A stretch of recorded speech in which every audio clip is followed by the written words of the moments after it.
So if folks that are coming in, just find a seat, then we're going to go ahead and get started. So make some noise if you're feeling like you're in the right place tonight.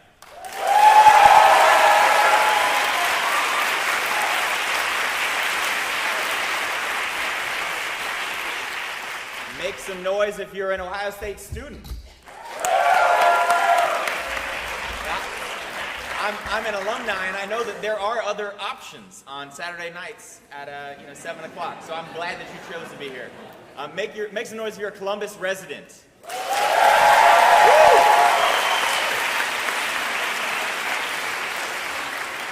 And then finally, and I'm assuming that this is everybody, make some noise if you've got a heart for justice.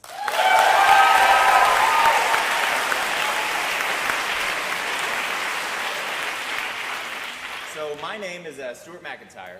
I'm a Columbus native. I really love this city deeply. I care about this city and its children. My mother's a public school teacher. My dad works at the university.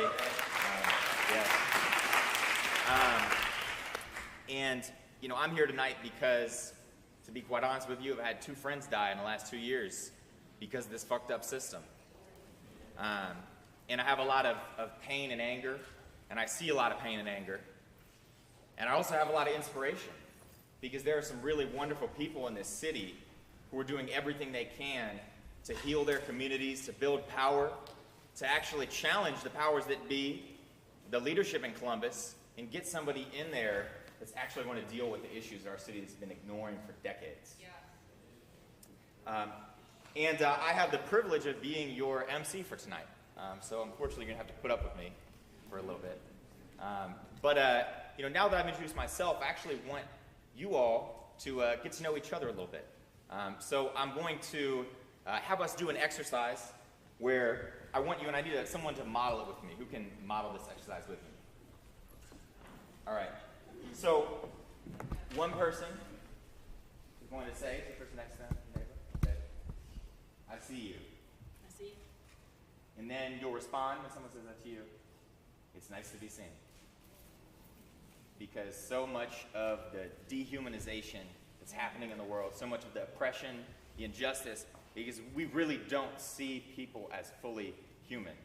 And so we can at least start by seeing each other. So go ahead and turn to somebody next to you and go ahead and do that exercise. You got 1 minute.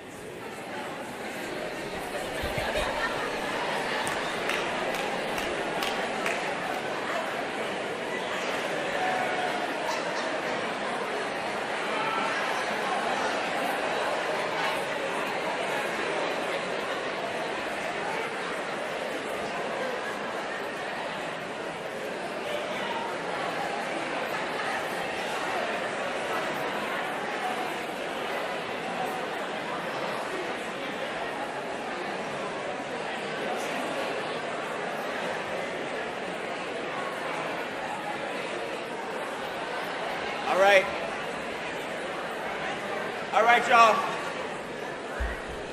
You're going to get a chance to talk to these folks more, I promise.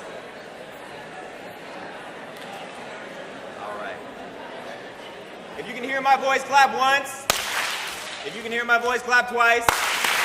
All right. So in the future, do you all know what the power fist means in this context? It means everybody shut the hell up. So when you see one go up, you put it up, and then we can get the whole room to be quiet without me yelling and clapping and all that. So like I said, you're going to get a chance to talk with folks next to you later on. But we have a wonderful program for you tonight. Again, the theme is, Tale of Two Cities, the Revolution in Columbus. We have got some wonderful panelists. You're going to get to hear from them in just a bit. And then there's going to be a question and answer session where members of the audience will actually get to ask our panelists questions. So without further ado, I want to welcome up Pastor Jason Ridley, who's going to welcome us and ground us in the moment that we're in here tonight. And then we'll get right on with the program. Please give it up for Pastor Ridley.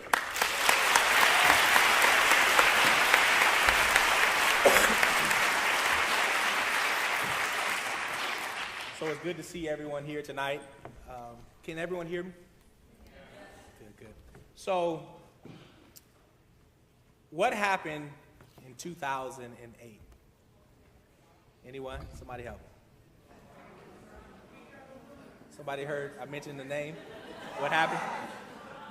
President Obama, Barack Hussein Obama. Come on, give it up. Was elected as the 44th president of the United States. And he had a slogan. Yes, we can. And that slogan, people got behind it and they felt the power in it. And it led him to the White House. And for 8 years,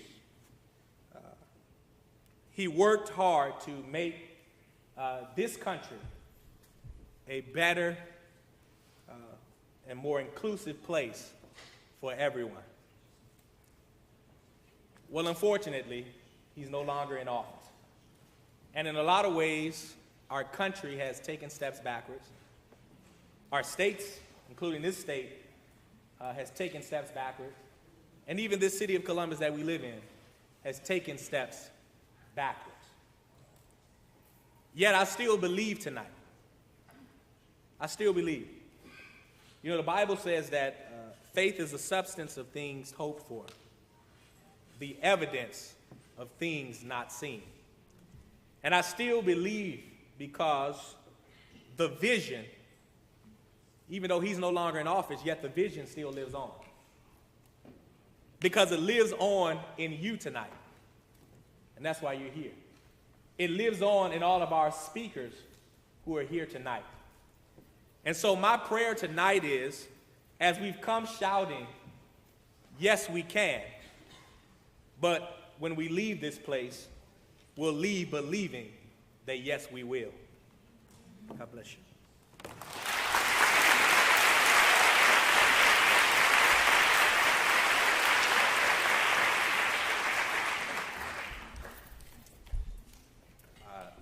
I met Miss Adrienne Hood in the most tragic of circumstances after her son was taken by Columbus police. And I've gotten to know her a little bit, and I will say she is one of the fiercest leaders that I have encountered. The city of Columbus really picked the wrong woman to mess with.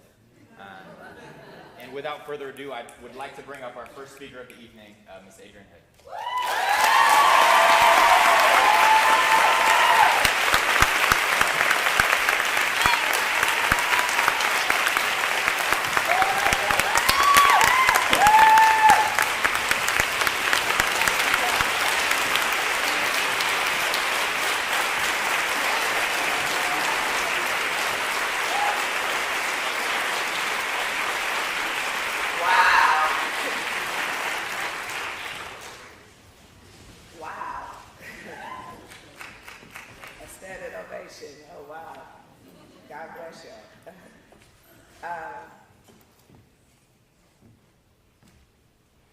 If it had not been for the Lord who was on my side, where would I be?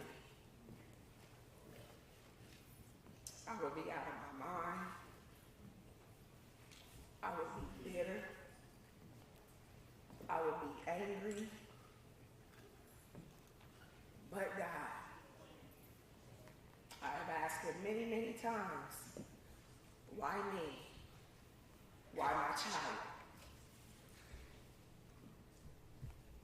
And he said, why not you?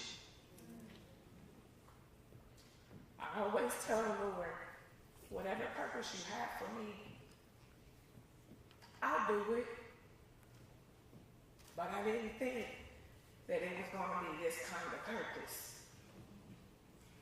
So I want to start out by reading an email that my coworker sent me on Thursday.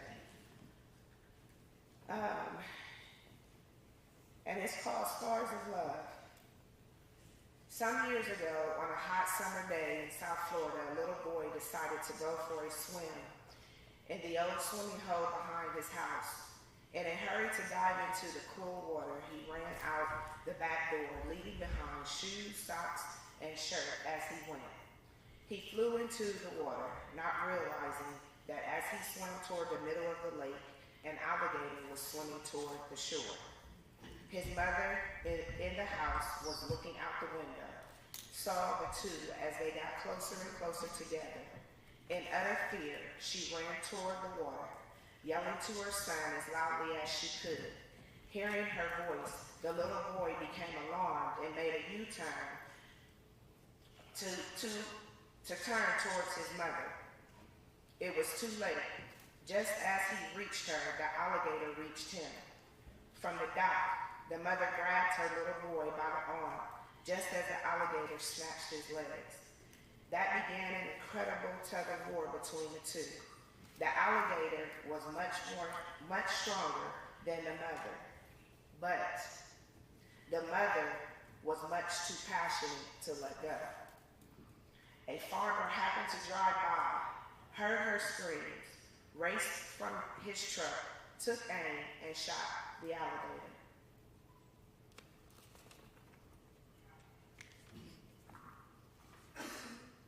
Remarkably, after weeks and weeks in the hospital, the little boy survived. His legs were extremely scarred by the vicious attack of the animal, and on his arms were deep scratches where his mother's fingernails dug into his flesh in her effort to hang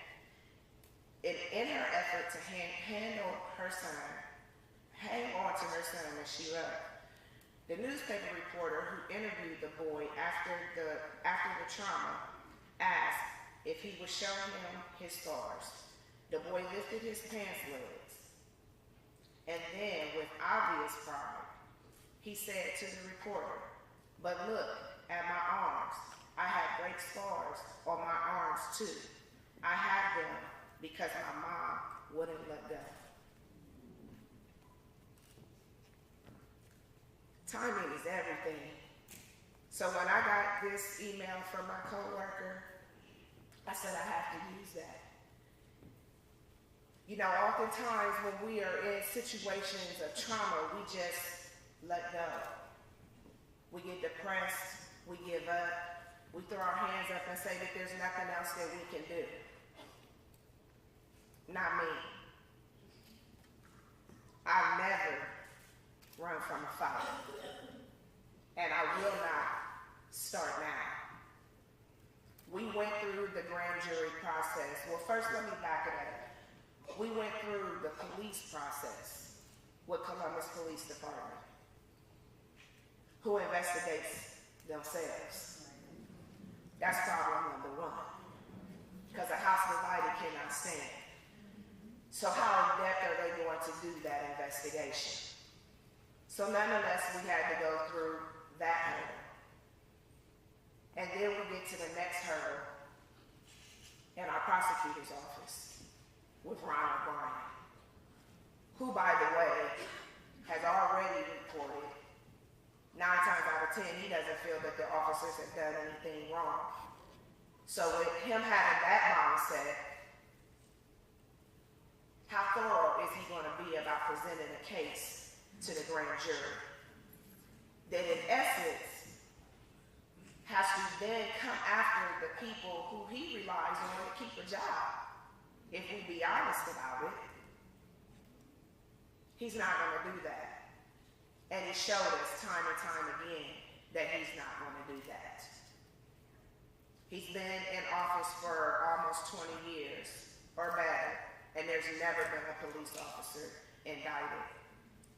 And as far as we've been able to go back, there has not been a police officer indicted in the history of Columbus Police Department. And even in the cases where Ronald Bryan said that there were some cases that were kind of close to being indicted, we still didn't see an indictment. My son, Henry Green V, was shot and killed by officers Zachary Rosen and Jason Bader on June 6, 2016 at approximately 6:30 p.m. in the Linden community. My son was shot 8 times. These officers said that my son was standing on a corner brandishing a weapon. No conversation. Witnesses said that they were shooting at my son before they even got out of the car.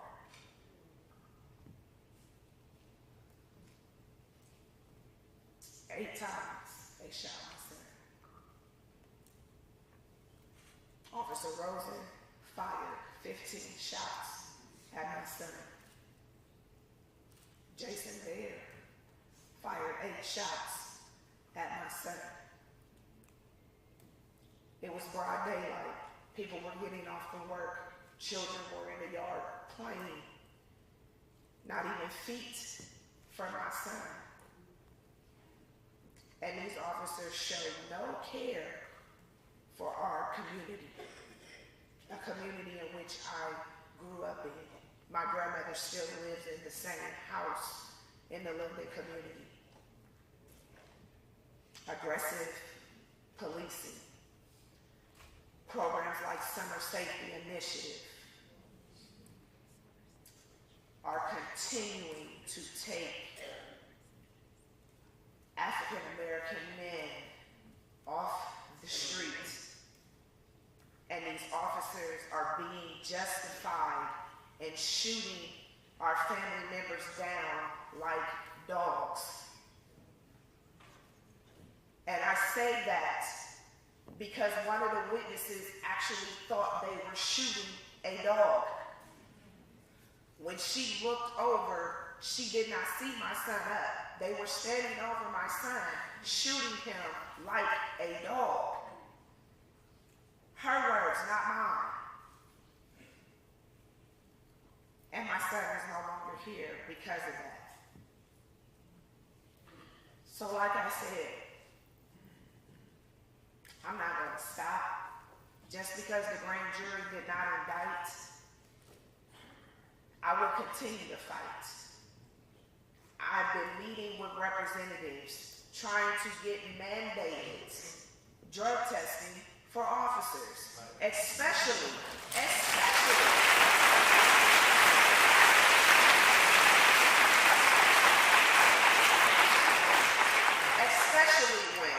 they have been involved in a shooting and a fatal shooting. I was a bus driver for 9.5 years, and if we got in a bus accident, you did not go home. They came and got you off your bus and took you to get a drug test right then. And someone who has the opportunity to take a life does not get drug tested. Matter of fact, in the FOP contract, it says quite the opposite. They will not have to take a drug test. That's what their contract says. If you have a problem with getting drug tested, you got something to hide. You have something to hide. And that's the bottom line. So I will continue to fight. So I'm here tonight, in support of Yes We Can. Because we can no longer, in this city, do business as usual. That's all.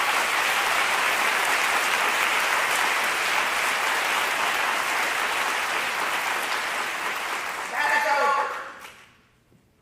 Behind the door business deals, over with.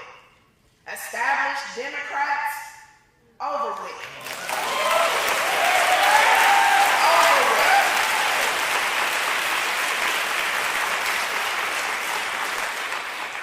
And that's where we, in this room, and all of our friends, all of our loved ones, can make a difference.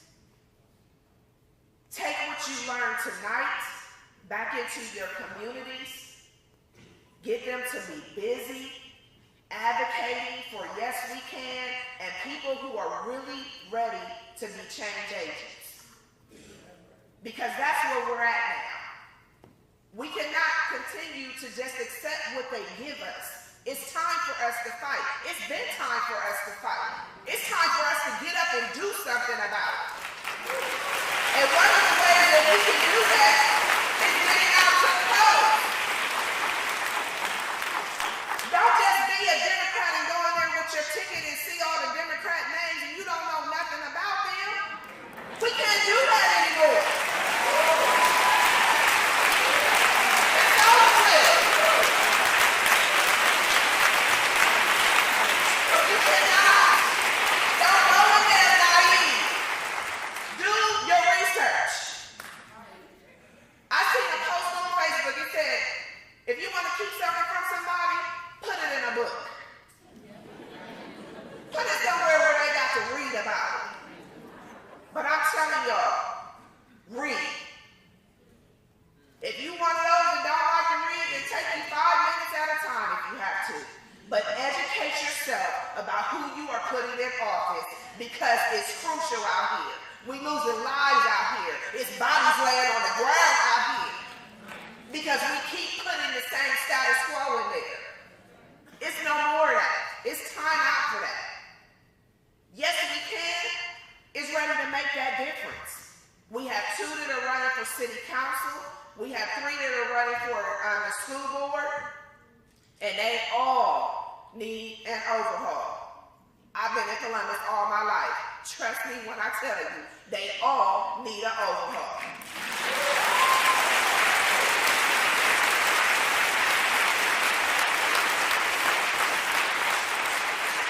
And I've spent a lot of time with Yes We Can, and they know that I come straight from the heart. And they know that I'm about accountability. So I say this to all of my Yes We Can folks. I love you. I'm behind you. But you don't do what you gotta do, I'ma come see you too.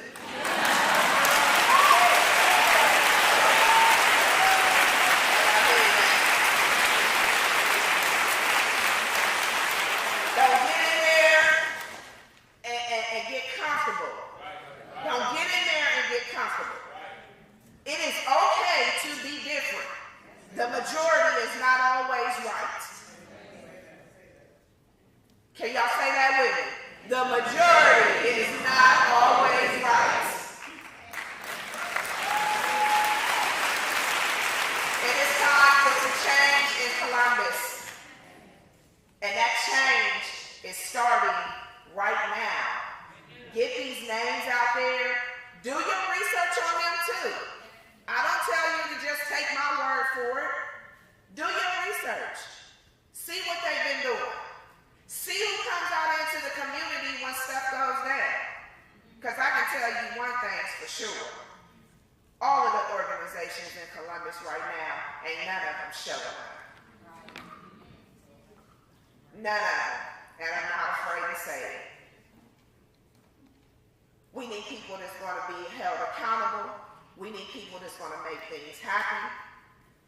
And I think that Yes We Can has put together a great team to see that come forth. And we need that. So I would like to thank y'all for the time that y'all have given me. I don't think I've ever gotten a standing ovation, so just thank y'all.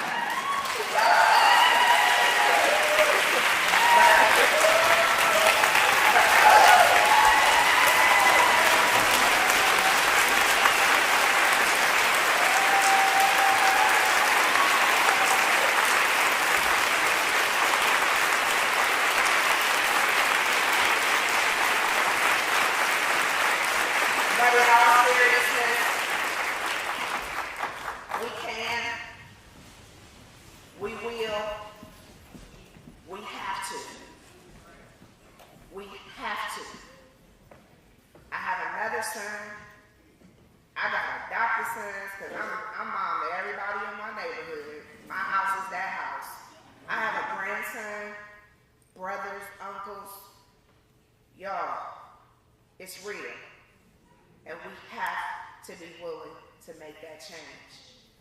Y'all continue to pray for me and my family as we continue to fight this battle. Because until I take my last breath, I am my son's Esther. And if I perish doing this, it's all right with me. God bless y'all.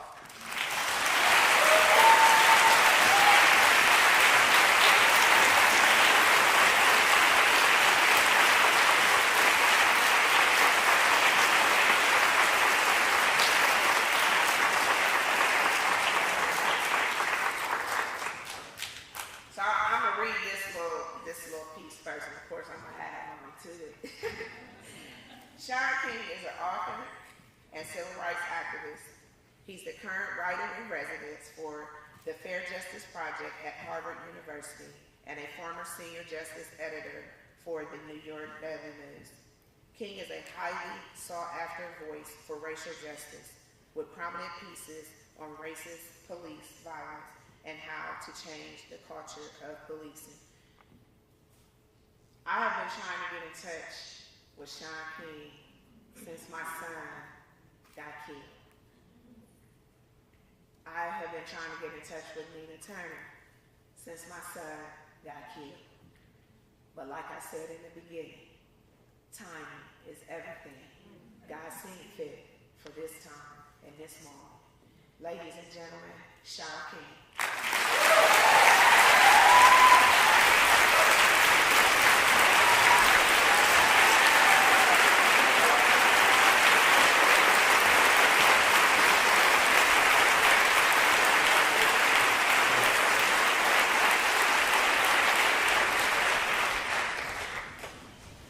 Thank y'all. I'm old school, so I don't need the mic, but Sisterhood, I think you might need to run for office yourself.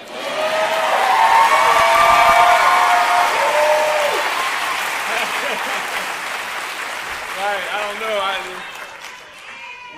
Listen, like, the people in here have your back, and you have the character and the integrity and the heart. That's what it takes, the heart, to represent people in a way, and this is why I'm here, to represent people in a way that just isn't happening in Columbus right now. And I have a story that I want to tell and a few points that I want to make, but I'm honored to be here, and I'm glad to meet you, Adrienne, and to spend some time with you. And I first learned about Henry's death through Sean Walton, who represents the family and represents so many families who've been affected by police violence and police brutality here in the city. And it was kind of a reintroduction to me because I'm not from Columbus, and so when I think Columbus, I'm just gonna keep it all the way real. When I think Columbus, I think Ohio State. I think football. And I also think of Columbus as a city that's dominated by Democrats. And so when Shaun started reaching out to me and saying, hey, the police in this city dominated by Democrats. The police in this city are not just brutalizing people, profiling people, but are killing folk. Henry, young brother Tyree King, Jerron Thomas, and so many others, that it went against what I thought I knew about Columbus. And what many of you have helped me understand is that there's kind of the story of Columbus, there's the myth of Columbus, and there's a painful reality that does not really line up with Columbus's reputation. And I'm deeply encouraged and excited that many of you who are here today have decided to step into this moment in time and run for office. Because, and a lot of you, I spoke to many of you this afternoon, told me that you decided to step up and run for office because the people who are in office now, who are Democrats, don't represent you. And you have asked for representation, and you have not found it. And it's a deeply, deeply disappointing thing to think that there are people in your city that are going to have your back you can only imagine the pain of a mother thinking that the city that she has grown up in and her family has called home for generations is going to support her in her time of crisis, only to find that they're not. I want to tell you a story real quick, and I think we'll have some time to take questions, and then I'm going to hang out afterwards and we could just take a bunch of selfies and photos and all of that stuff. My background is in history. My bachelor's and master's are in history. I want to tell you a story about a man named Leopold von Ranke. And he is seen as the father of the study of history. I'm sorry for that name, Leopold von Ranke. Yeah,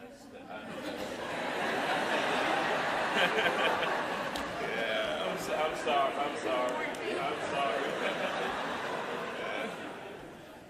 But if you Google him, he's seen as the father of the study of history. I'm going to tell you a story about something he discovered all the way back in the 1800s. And it's a lesson that has helped me through some very difficult times over these past few years. It's really a story about understanding where you are in history. And there's no better way to say it than this. It's hard to know where you are in time. It's hard to know where you are in history when you're in it. Because you're just living life, like in my house, I have 4 daughters and a wife. So in my house, we're not talking about history. In my house, it's all about hair, right? My house is like a part-time beauty salon. And so like when we wake up in the morning, we're not thinking about history. In my house, the mornings are all about hair. And so we don't wake up and think, where are we in the scheme of history? Well, Leopold von Ranke, all the way back in the mid-1800s in Germany, he decided that he wanted to make the study of history a formal academic discipline. Before von Ranke, you could not get a bachelor's or a master's or a PhD in history. People wrote about the past, but there were no, you could major in political science, you could major in different forms of biology or science or chemistry, but you could not get a degree in history. So he sought about formalizing the field. And one of the first things that he did, and this is the story that I want to tell you, one of the first things that he did was he created what some historians call the first timeline of human history. I don't know if any of you watched The Walking Dead. Any Walking Dead fans in the room? A few of you? All right. Well, I like, you are aware there's a show about the zombie apocalypse called The Walking Dead. Well, on this show, it's interesting because they've had a zombie apocalypse, and there is no longer electricity, there's no longer the internet, their cell phones and telephones don't work anymore, there's no longer television, there's no newspaper, and society in The Walking Dead, if you've ever even watched an episode, is highly local. You don't know what's going on in the next town. You definitely don't know what's going on in the next state, and they have no idea what's going on across the ocean in another country. Well, in the mid-1800s, I'm not saying the 1800s were like The Walking Dead, but in a sense they were, in a sense that society was highly local. I mean, there was no internet. There was, like now, think about how when you want to prove if something's true, think about what you do to prove it. Like you will pull out your phone, you may pull up Twitter, you may search Google, you may look at Wikipedia. All the tools that we use today, those tools weren't even available 20 years ago. Well, 200 years ago, people did not know nearly as much about the world as they know today. So he started building this timeline of human history. And it didn't take him a few months or even a few years. It took him about 30 years. The first thing he started doing was learning stories of every leader, every warlord, every president, every artist, musician, every person who fought for good, every person who was an evil dictator, inventors, creators. So he started building thousands of stories throughout human history, and then he started putting them in chronological order. Now that sounds simple, but when he had no base to work from, it was a very difficult undertaking. and he found something that shocked him. And what he found, which I just learned about a few years ago, it shocked me as well when I learned what he learned. Up through most of human history, if you go all the way back to the early human beings, and I won't name a date because people argue and fuss over what the dates are for the early humans, but whatever your beginning date is for when human beings became who they are, all the way through modern times, the assumption, not just of historians, but the assumption of scientists, was that human beings were steadily getting better. That human beings got a little better, not just year to year, but decade to decade, century to century, millennium to millennium. And what von Ranke found shocked him. What he found was, it was true that technology over time was steadily getting better. And what he found was people were confusing the steady improvement of technology with the steady improvement of humanity. Listen, so as he would go back in time, he said, when I look at any period of human history, it could be 10 years, 100 years, 1,000 years, the technology was always getting better. The wheel was always getting smoother. The machines were always working faster. Like, if you just think, many of you right now have a cell phone in your hand. Like, I remember just when I was a kid, like, we had one phone in the house, and it had a long curly cord on it, and it like, I dropped my daughter off at school one day, and this was a couple years ago, and I told her to call me, and I did this thing, like, with my thumb and my finger, and she said, Dad, she said, like, right before she got ready to leave to get out of the car, she's like, what is this thing that you're holding up? And she was not even joking. I just realized my 14-year-old daughter had never had a phone that looked like a banana, right? She didn't know. Like, to her, a phone is a square box that you hold like this. And so I said, call me. She was like, what is this? Like, what von Ranke found was, over any period of human history, the technology was always getting better, but what he found was humanity wasn't. That sometimes humanity would get better and better and better, and then it would crash. The gadgets would keep getting better. The technology would keep improving, but the humanity would not keep pace with it. If humanity is steadily getting better over time, how do we explain the transatlantic slave trade? Because let's look at 10,000 years. In the scheme of humanity, the transatlantic slave trade happened yesterday. Like, in the scheme of humanity, it's a woman voted in the last presidential election whose parents were slaves. If humanity is steadily getting better, how do we explain the Holocaust? In my city of New York, there are hundreds of living survivors of the Holocaust. If humanity is steadily getting better, how do we explain Rwandan genocide? Here's one. If humanity is steadily getting better, how do we explain Donald Trump? Right? Right. Because if we're getting better and better and better and better, that would make Donald Trump peak humanity. Right? Like, that's a joke that just, you know.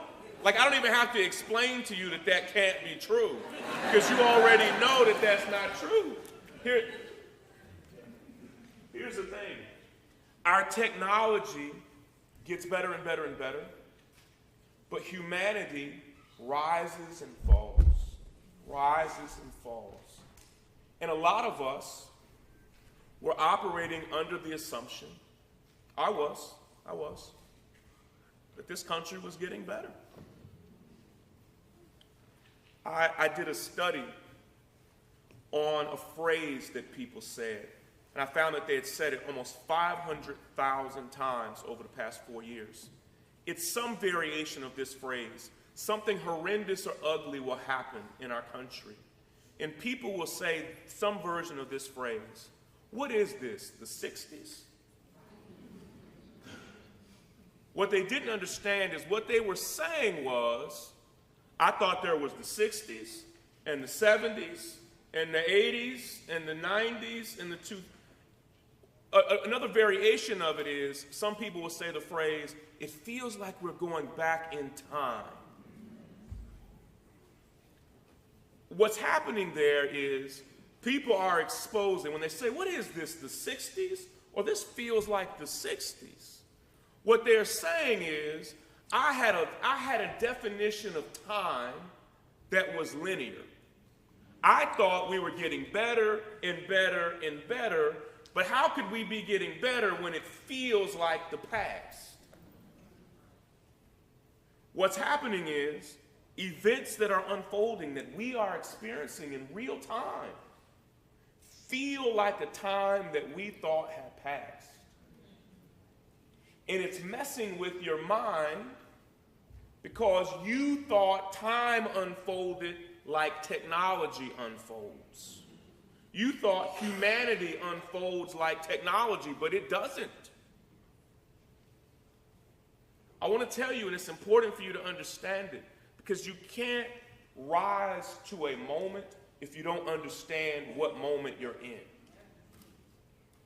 We are in a dip in the quality of humanity in this country. Our technology is awesome.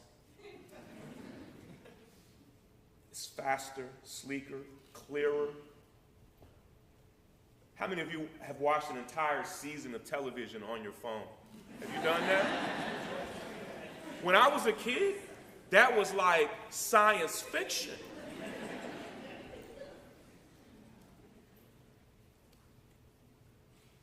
This year,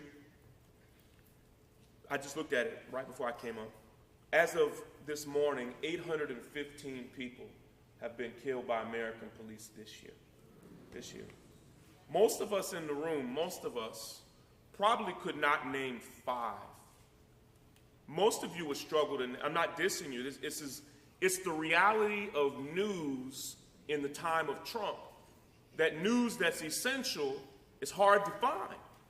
Most of us couldn't name 2, but many of you would struggle to name 1. That, if it continues, the 815 people who've been killed so far, we are on pace for 2017 to be the deadliest year in the history of America for police brutality. Right now.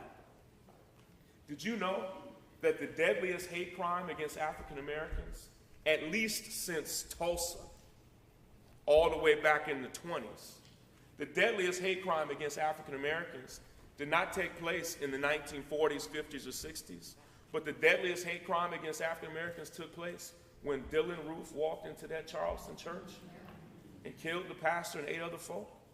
You live in that time. You live in the time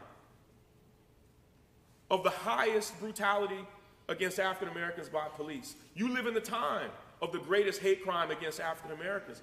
It's hard to know the time when you're in it. And some of our struggle is we continue to experience what Henry's family has experienced, what Tyree's family has experienced, what Jerron's family has experienced, and it sure feels like another time. Donald Trump feels like another time. It's not another time. It's this time. And I'll say to you what I've said to so many people. If you ever have wondered, and many of you, particularly young people in the room, if you ever wondered who you would be if you were alive during the Civil Rights Movement, I used to wonder that. What would I do? What would I say? Would I march? Would I cross the bridge in Selma? You know, would I sit at the counter? Who would I befriend? Many of you may have wondered, who would I be with? Would it be Malcolm or would it be Martin? Like, you think these things. Let me tell you, the greatest answer to that question is what you did yesterday. What did you do today to fight against injustice in America? How have you stood up? What have you stood against? What movement are you a part of? The greatest indication of who you would have been in the 50s or 60s is what you're doing right here, right now. Here.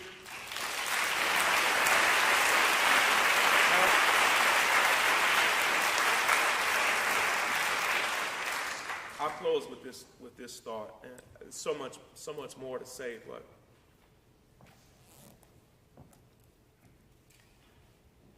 there is a moment that we are in that I think is a beautiful moment in the midst of the ugliness and pain that we're seeing nationally, locally. Because most of us are now fully aware that whatever we want to see happen on the federal level, that's done, right? You understand that.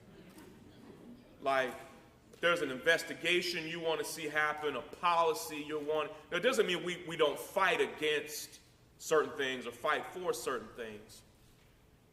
But because we know we no longer have federal friends, it's caused all of us to say we need to go very local with our politics. And it's causing cities that have given their local leaders a very real pass for a very long time to say, you know what? We need to hold our city council accountable. We need to hold our mayor accountable, our police chief, our prosecutors, our school board. And even a step above that, it is causing many of us to say, you know what, I need to be on that board. Oh, I need to run for that position. Oh, I need to find out, as Adrienne said, I need to find out who these people are and what they really, I need to find out who they are when they're not on the mic and when they're not campaigning. I want to know who they are. And there's an opportunity for us in Columbus to bring about local change.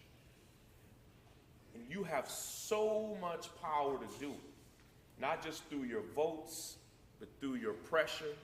Many of us are even talking about what that means economically, about how you spend your money, where you spend your money.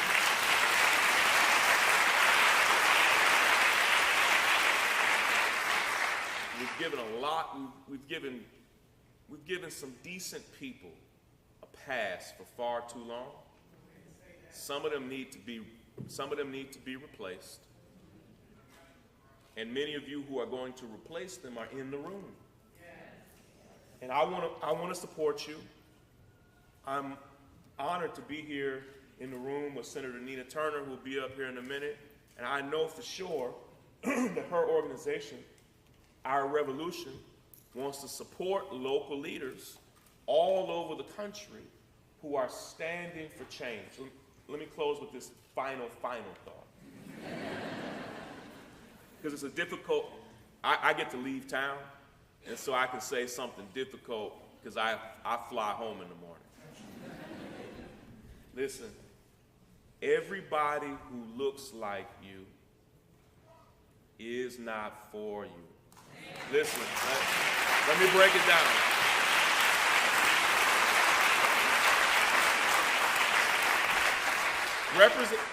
Listen, ethnic and gender representation, sexual, it matters. It does matter.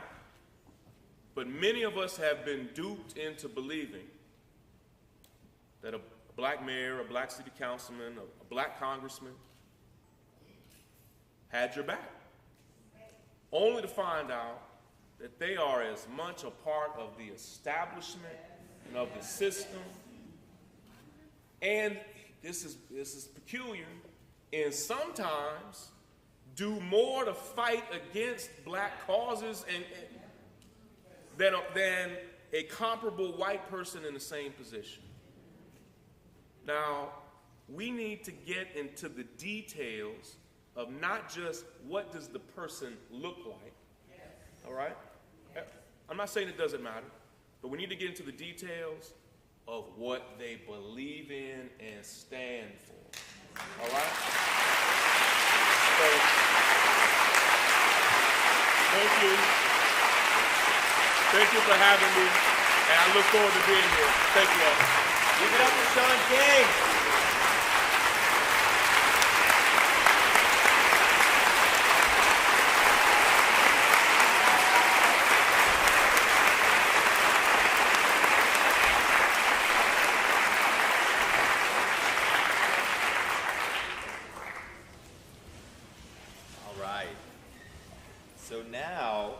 get to hear from the first of the two Yes We Can candidates for office. Erin Upchurch is a mother of a proud Ridgeview Raider. Do we have any Ridgeview connections in the audience? Make some noise. You know, there's some strong Ridgeview Raider representation here tonight with our candidates and myself, as you might have guessed. And is also a clinical social worker. Shout out to social workers. Someone that that works with children, works with families on a daily basis, and understands the problems in our community. So please give a warm welcome to Erin Upchurch.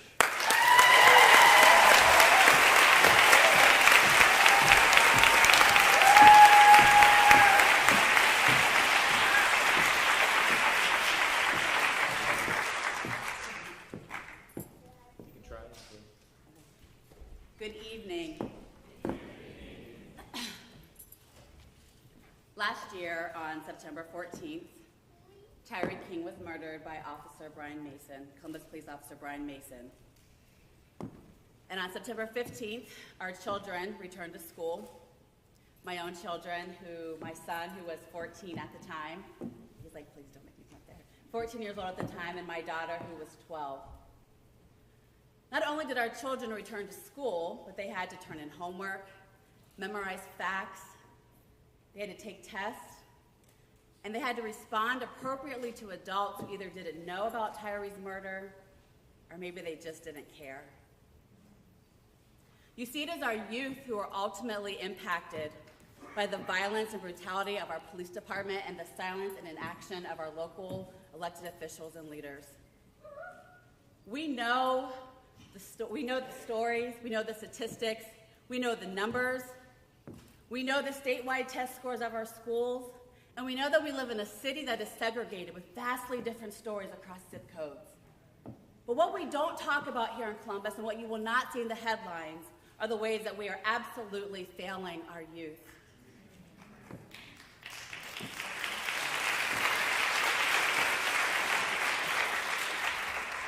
Educator, philanthropist, civil rights activist Mary McLeod Bethune once said this: "We have a powerful potential in our youth, and we must have the courage to change old ideas and practices so that we may direct that power to good end."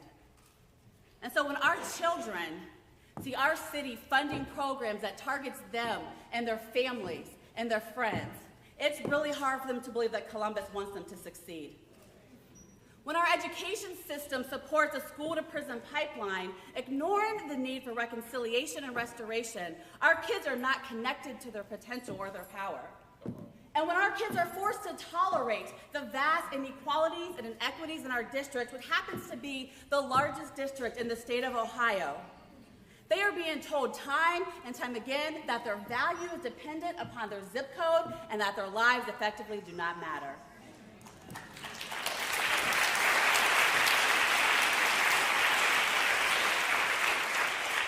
I'm running for the Columbus City School Board because I have the courage to change old ideas and practices.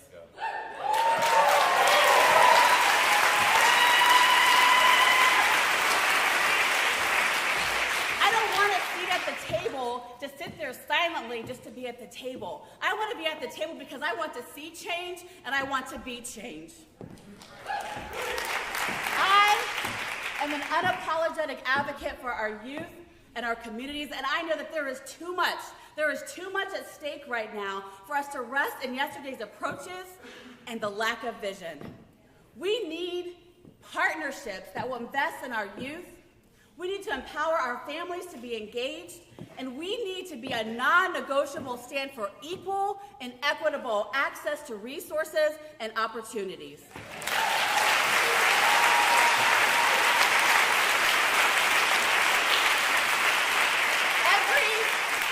Every single child in every school in every neighborhood has the right to thrive, and I am committed to making that vision a reality. Columbus, we're all here tonight. And if we are serious about this revolution, the time is now to stand for our youth and to fight for their lives. But here's what I want to know. Will you stand with me? Will you stand with me? Will you fight with me? Will you work to get me elected and other leaders elected to change this city?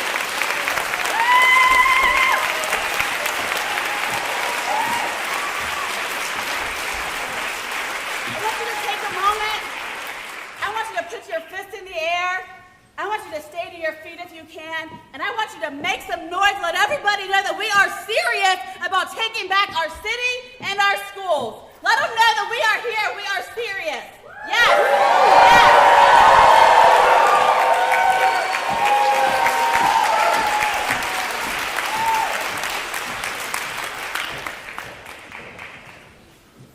I'm voting for her.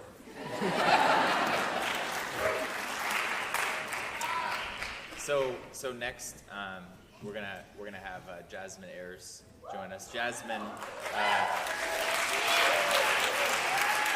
and I went to middle school together. So if you want to talk about that afterwards, I've got some plans for blackmail once she gets elected. There's some things I want to see changed in this city that don't have to do with justice. No, I'm just kidding. But anyways, Jasmine is she's a true North Sider. Bleeds this city. Went to Northland High School. Is one of those people that just won't take no for an answer. She's got fight, she's got spirit, she's got courage, and I want to give her a chance to talk to you about who she is and why she's running for office. Jasmine Ayres, everybody.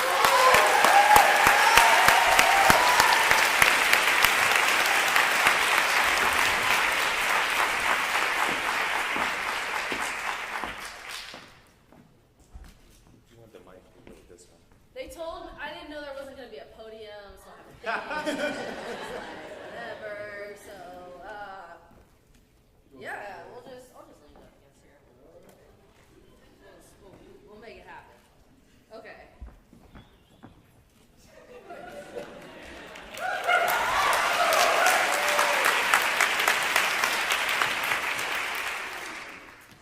So, I have made an effort to start all of my speeches by saying, I love you, I appreciate you, thank you for being here,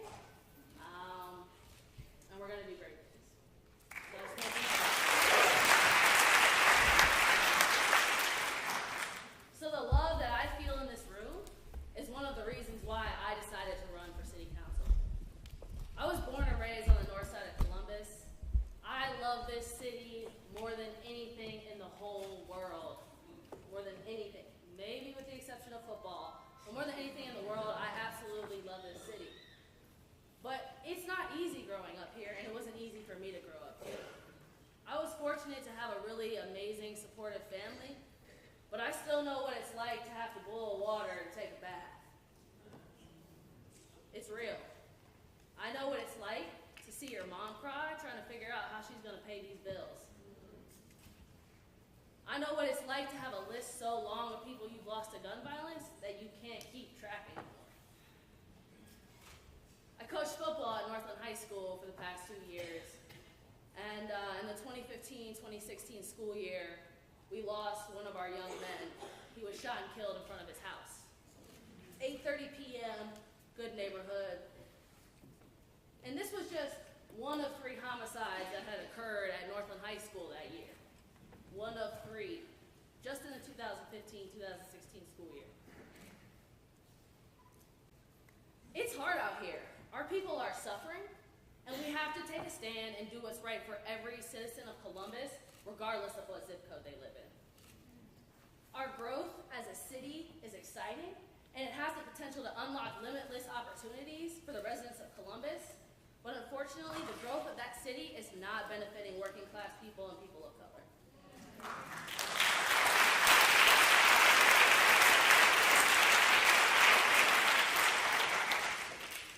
Let's be real. Of all of our new construction projects in the short north, how many of them are owned and operated by people of color?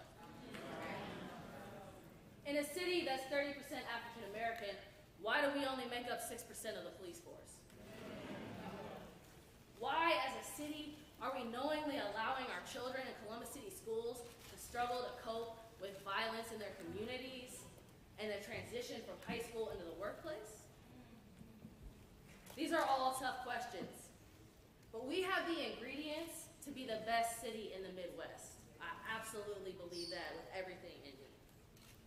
But we have to reclaim our power and make that happen, and it's our time to make that happen.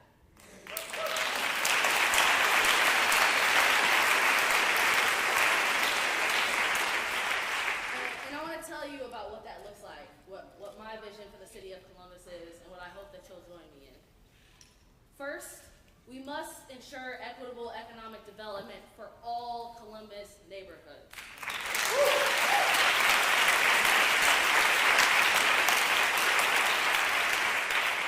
That means giving tax breaks to small businesses, not million-dollar corporations.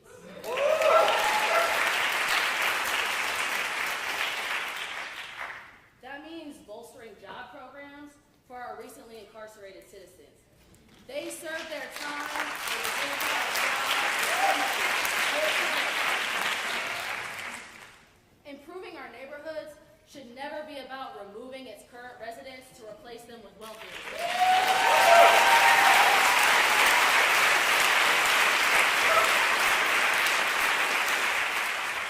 We improve our neighborhoods by investing in people that live there. Second, we must have light rail in Columbus.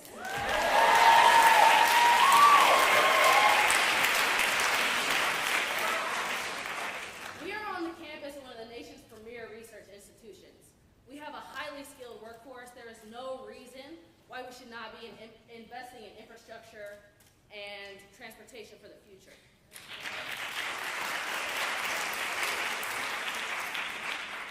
Not only does this create good jobs, but instead of having to take 3 buses and waste 2 hours to get to your doctor's appointment on the other side of town, you hop on the train and you hop off at your appointment. That's what we need in the city of Columbus.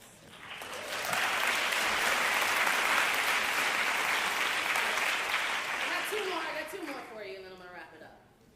Third, we must strengthen our relationship with Columbus City Schools.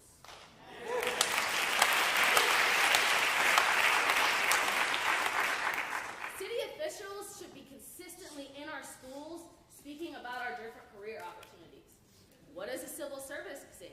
How do you get a job with the city of Columbus? How much do you make? What's a 401k? We need to be talking to our children about how they can get involved in civics in the city of Columbus and letting them know how they can have good paying jobs with dignity.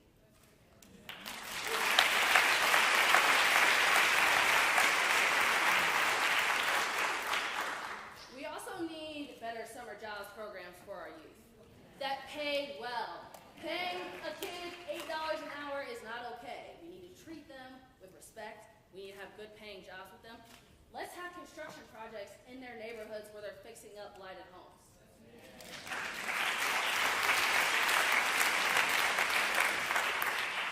We need to teach our kids useful trades. We need to help them transition from high school into the workplace. And that even goes for kids in college, because kids in college have to work full-time jobs to pay their tuition. So we need to make sure that our young people understand what it means to enter the workforce. Fourth, last but not least, we must immediately end the Summer Safety Initiative.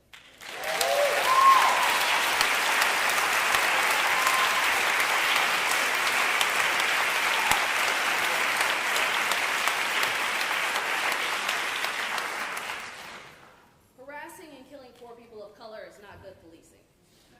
And the chief of police openly admits that this program does not work.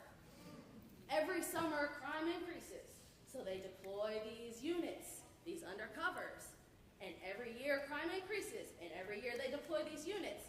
Well, if every year crime continues to increase, what you're doing is not working, you're just killing black people.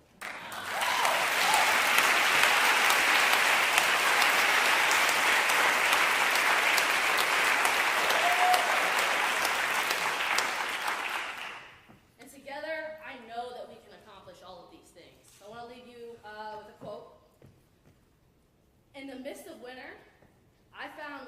me an invincible summer.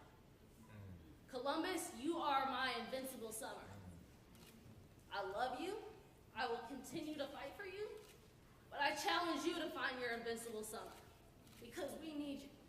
Because this is real. Because it's about our friends and our family, and it's about the people that we care about. And together, I know that we can make this happen. So thank you.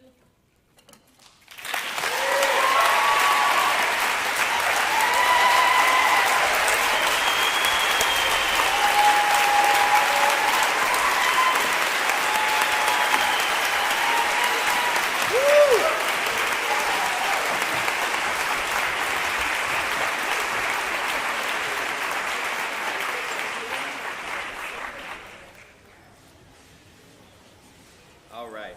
So I actually have some friends up here to introduce our next speaker. So if you all would just introduce yourselves first, just tell us a little about who you are, and then you can get to your introduction. Hello, my name is Julia Allwine, and I am a senior at Columbus Alternative High School. Attending a diverse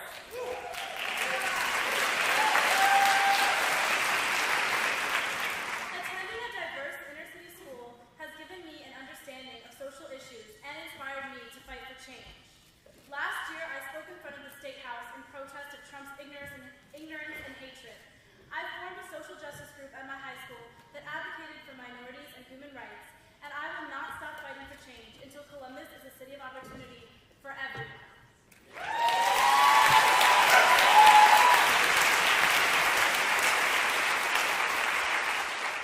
Hello, I'm Kinyosola Oye, a senior at Columbus Alternative High School.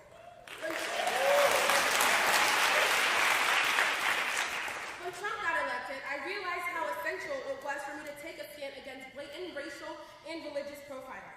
So I organized a rally on February 1st against the Muslim ban. After the protest, adults approached me many times to tell me that my screaming and shouting at the protest meant nothing to them. They expected that to break my spirit. But one thing I do know is that the teens of Columbus are the future. And I will not...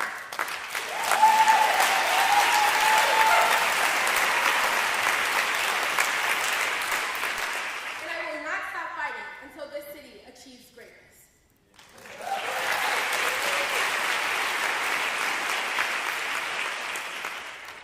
We are so excited to be here today to introduce Senator Nina Turner.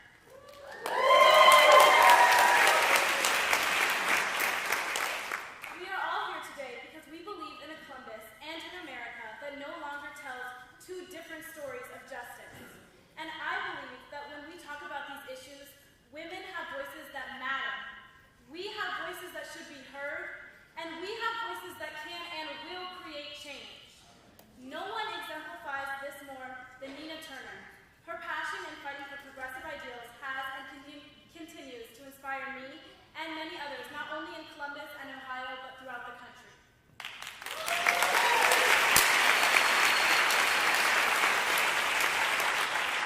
Most recently elected, the new president of our revolution, Senator Nina Turner is a college professor, motivational speaker, frequent media commentator, and author. She has worked in leadership at the Ohio Democratic Party as an elected member of the Cleveland City Council, where she has fought for bold causes like labor, women's reproductive health, voting rights, and income inequality. Malcolm X once said, "The most disrespected woman in America is the black woman."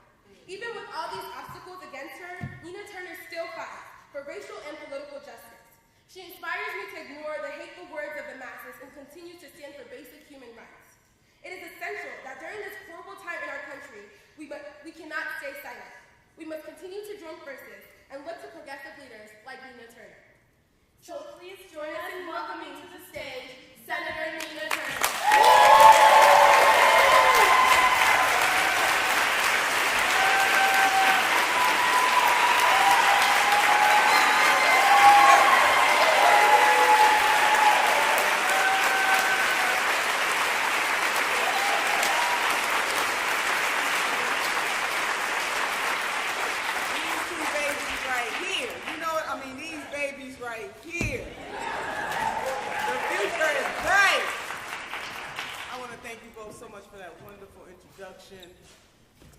You know, fierce women shake the damn world. Can we just say that? I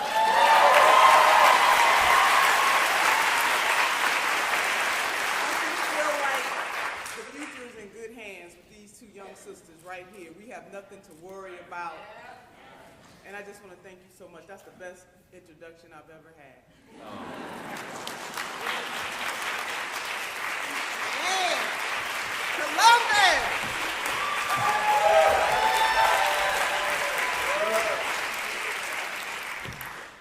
Wow, you know, so many great speakers have come before me, all of the candidates that are running. To have Ms. Hood in particular tell the story about her son, all of us know that it is certainly out of the natural order of things for a mama or a daddy to have to bury their child. And to my dear friend, Shaun King, bringing the thunder, the show enough thunder, the show enough, as my grandmother would say, tell it like it TIS, like it is. All over the country, a freedom fighter. We saw what Shaun King did when those white supremacists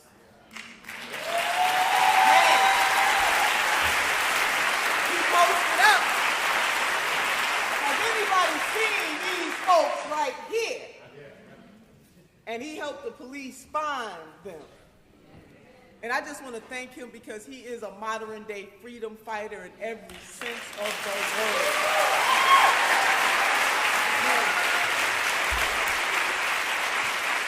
Columbus, it's so good to be home. Now Cleveland is home, but I served in the Ohio Senate for many years, and this actually became the second home for my husband and I. I love this city and I love this state. And to see so many of you out here on a Saturday night, man, you could have been anywhere. Getting your party on, at the movies, at home, just chilling, because for those of you who are watching us live, it is that kind of crisp, rainy night. Make you want to be at home in the covers watching TV. House of Cards and stuff, you know. But the fact that you decided to join Yes We Can Columbus, that I have to give a shout out to for putting this together. Yes we can, yes we will, yes we must.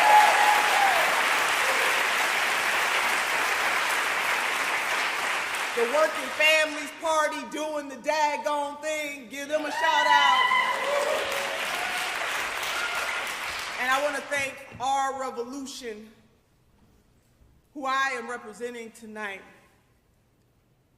This spark was started by the candidacy of a state senator in a state called in Vermont. Nobody thought. But he lit the flame, and it is our job to keep it burning.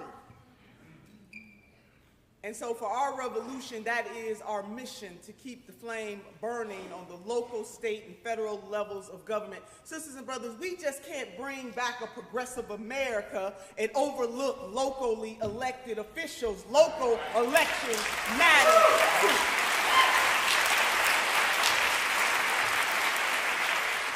And we cannot have a progressive nation while we overlook who serves in our state legislatures. Democrats, unfortunately, have lost 1,100 seats over the course of almost 10 years. And all of those seats lost were not just in the Congress, but they were in state legislatures, they were in governor's mansions, they were in city councils all across this country.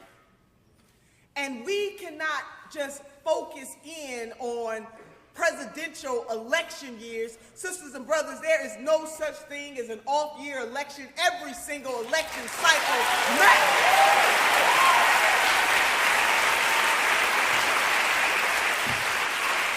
For the people who serve as our prosecutors and our judges and our city council members and our school board members and our mayors and our governors, all of those folks matter. And we can't jump over 2017 to get to 2018, and we cannot jump over 2019 to get to 2020. We got to be on and popping every single election year. Every year.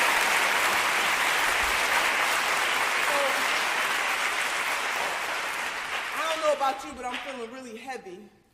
I've been feeling heavy for quite some time. And the fact that overt racism stared us in the face in Charlottesville, it just shook us all asunder. But I want you to know that those folks that were marching there with bigotry and misogyny, hate, xenophobia, all of that we saw with our eyes and we heard with our ears. See, it's not those kinds of folks that we always only have to worry about. We got to worry about the folks that wear the blue suit over the white sheet. That's who we got to worry about.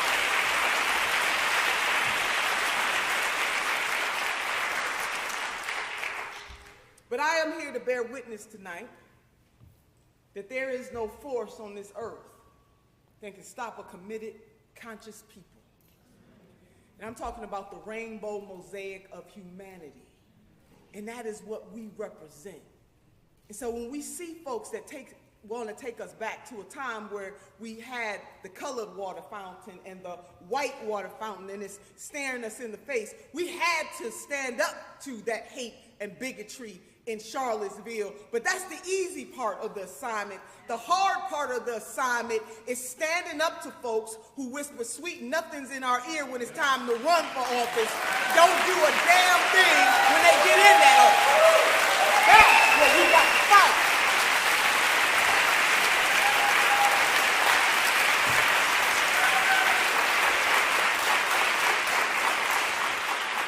So hashtag the struggle is sure enough real.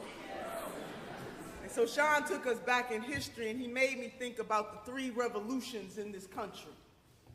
The first revolution was the American Revolution, where sisters and brothers in this country decided that they weren't going to take no more from King George and they wanted to be free. It was a liberation fight.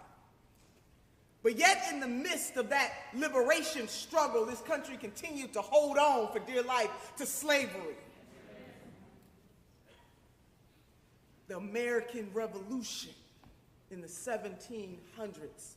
Historians declare that as the first revolution on this soil. And then we had the Civil War that broke out in the 1860s, our second revolution.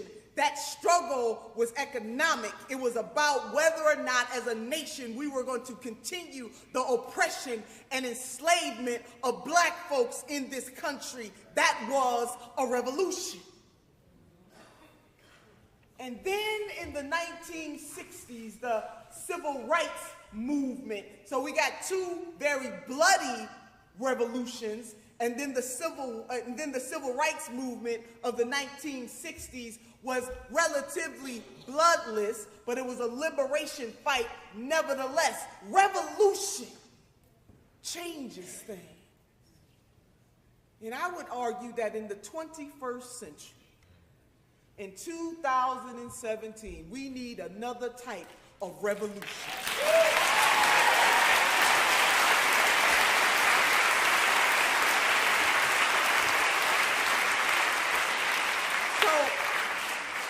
Ralph Waldo Emerson once said, and I want you to hold on to this, he said, what lies behind us and what lies before us are tiny matters compared to what lies within us. And that is what we have to analyze tonight, what lies within us. And whether or not we are going to be the type of people in the 21st century knowing all that we are fighting against is not just against police brutality. Police are part of a system that is systemic in this country that has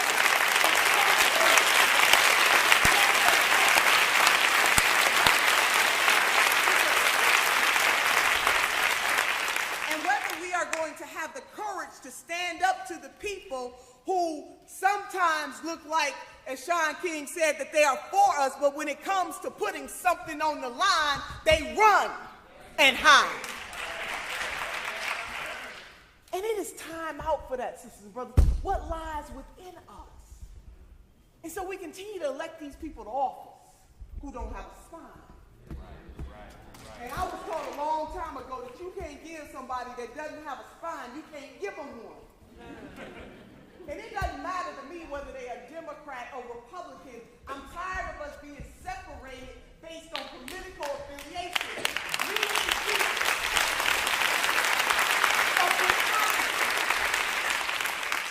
So we're going to create, well, I'm trying to have an omnipartisan kind of thing going on. But I would rather folks join the party of the RT, and that's the party of the right thing. Can I get it? We need that. So we do have to deal with brutality, systemic brutality. And it's not all our law enforcement officers. If I just want to share a story with you that my husband is a retired police officer. And he shared a story with me as to why he wanted to be a police officer, because in the community that he grew up in Cleveland, Ohio, a poor community, poor economically, but not poor of spirit, not poor of heart. People get that twisted. But he said there were never any police officers around, and when they were around, they was roughing up black folks. And he said, I want to become a police officer so I can show the community that I got your back. And then our son followed in his footsteps, and our son is in law enforcement right now today. And as an African-American mother, I worry about my son on both sides of the spectrum, being a young millennial black man, but also being somebody that does wear a badge and does carry a gun and has taken the oath to protect and to serve. Now, the vast majority of our law enforcement officials understand that, they get that. What we need them, however, to do is to be willing to stand up to the small group in their circle who do not want to do the right thing. Now, we just saw a law enforcement officer make a joke at a stop about how they kill black folks. Unacceptable. Unacceptable. And we got to believe our lying eyes and our lying ears that something has run amok, gone astray. But it's not just them, it's an entire system that says that black and brown lives are less than anybody else's. It is a system that has declared that poor people from all walks of life don't matter. And we got to stand up against that. United, the rainbow mosaic of humanity. This is our assignment. And either you're going to take the assignment or you are not going to take the assignment. Either you're going to have the courage to speak truth to power, whether it's a Democrat or a Republican, or you are not. Either you are on the side of justice, on the side of poor people, on the side of our children, or you are not. There is no middle ground. And I don't care how impressed we are with folks. The proof is when they take that oath of office, what they are willing to do and what they are willing to give up for what is right, for what is just, and for what is good. That's the proof.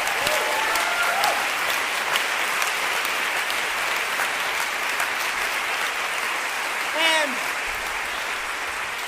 we really don't need them if they don't have the heart to do that. As a college professor, you know, in college, and my college students in here, you know, you get a midterm. And during the midterm, it is your time to assess where you are in the class, how far away or how close you are to earning that A that you want to earn. I say to the voters in this room that we need to start giving midterm grades to elected officials to let them know where they stand.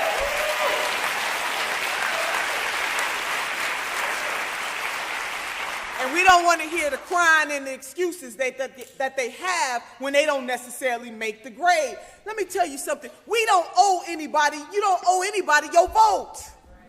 They got to earn it.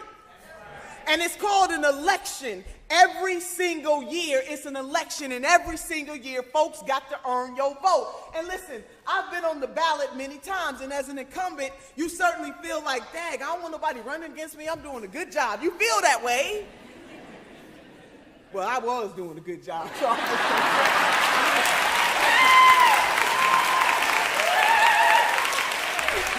I never did go along to get along. You know, I'm feeling Congresswoman Shirley Chisholm right about now, unbought and unbought. But You know, so I get it. I get it. But don't let anybody guilt you into voting for somebody. In America, we run for election. People ain't anointed. They must run. And every election cycle, they must prove to you that they are worthy to get your vote. And guess what? Scare tactics do not work. Can't just be against something. We got to stand up for something. It's not just about resisting. That's why, Lord have mercy. I'm all off script, but I'm just speaking from the heart. And it gets me in trouble a lot of times. But it's all right. I know that it looks daunting right now. And I don't want you to just focus in on the man in the White House. See, all of this stuff didn't just start because of him.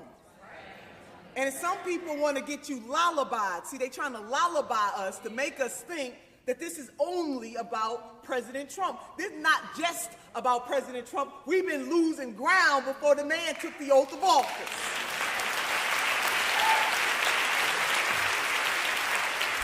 And what he has done is just exacerbated the situation and has proven himself thus far as unworthy of holding that seat. But if we only focus in on him, then we don't focus in on the school board race and the city council race and the mayor's race and the race for state senators and state reps and the people in the Congress.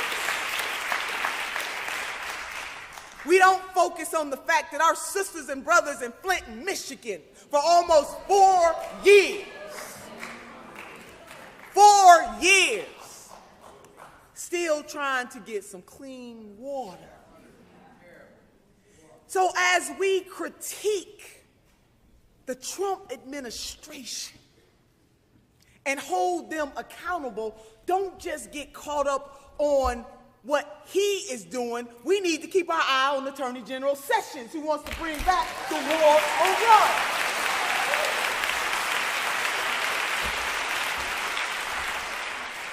And we can't get so caught up, especially on social media, where people can be so biased. Dr. Martin Luther King once said that darkness cannot do away with darkness, only light can. He said hate cannot do away with hate, only love can. And to the extent that we are allowing certain folks, especially our elected officials who have nothing to show for the reason why they're in that seat, they want you to focus in on this man instead of focusing in on them. Well, guess what? We can do all of the above. We can focus in on him and focus in on them.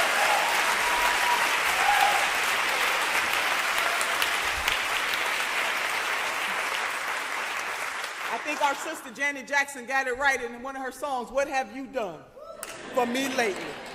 Right? We cannot afford to hate one another. We just can't. And none of us are perfect.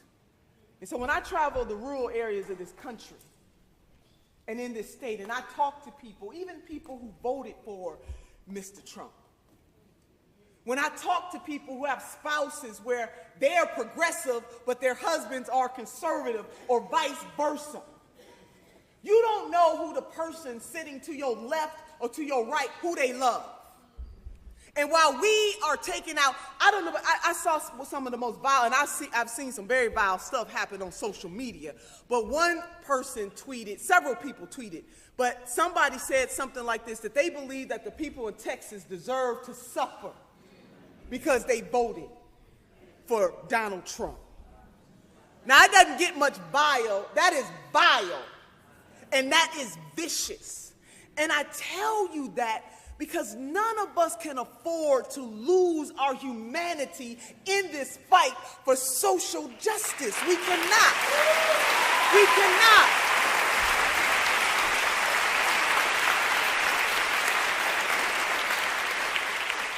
And most people can be redeemed. And most people want the same things. They want to live a good life. They want their children to have a better future than they have.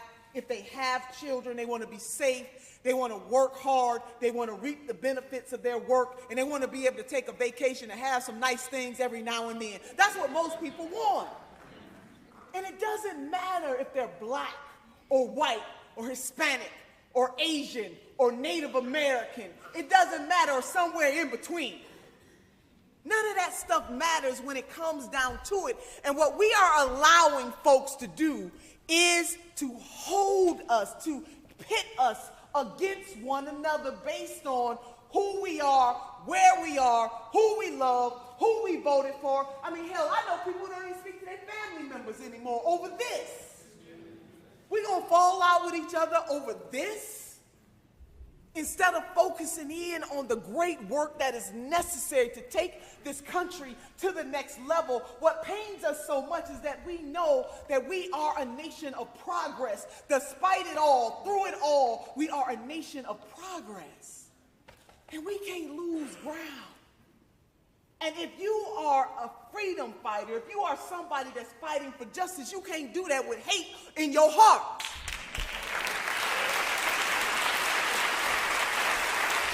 So let's not tear down our sisters and brothers just because of who they voted for. We can turn this thing around. And so for all of the folks that are running for local level in this room, I salute you, because the government that is closest to the people is the government that matters the most. So I want to close with this, because the most important part of this is coming up, where you get to ask all of us questions. I do want to thank you all so much for having us here tonight. This is a beautiful sight.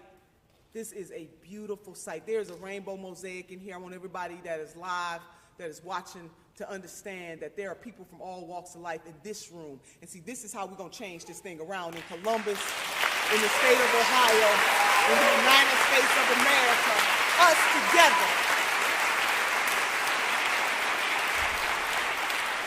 You know, my grandmother used to always say that you can put truth in the river 5 days after lie, but truth gon' catch up.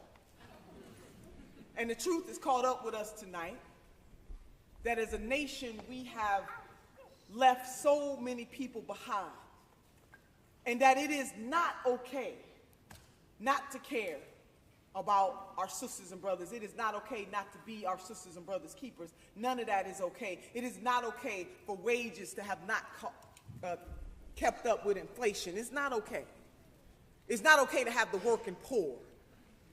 It's not okay not to have a healthcare system. Well, that's another speech. Medicare for all, I'm just going to say. It's not okay. So 3 things I want you to remember. Is number one, I believe that the creator of this great universe has given us 2 hands, one to reach forward and one to reach back, lifting as we climb. We are our sisters and our brothers, keepers. We can disagree with folks, but we ain't got to tear them down. Soft on people, hard on the issue. That's right. Number 2, and most importantly, we can't ask other folks to do more for us than we are willing to do for ourselves.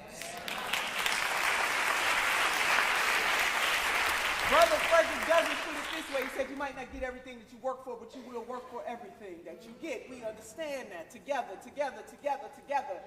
But lastly, in the words of my grandmother, I take grandma everywhere that I go. Grandma was born in 1913. She could not read or write, but she could count her money, sisters. I'm saying that. And she kept her money in the Southern Ladies Banking Trust with a handkerchief.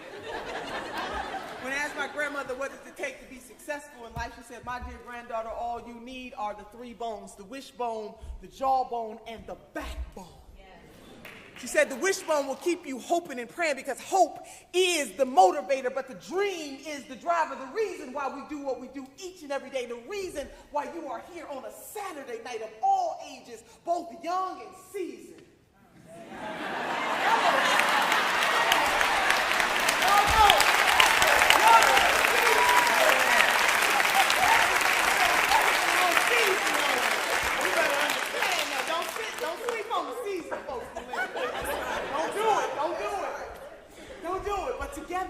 Together.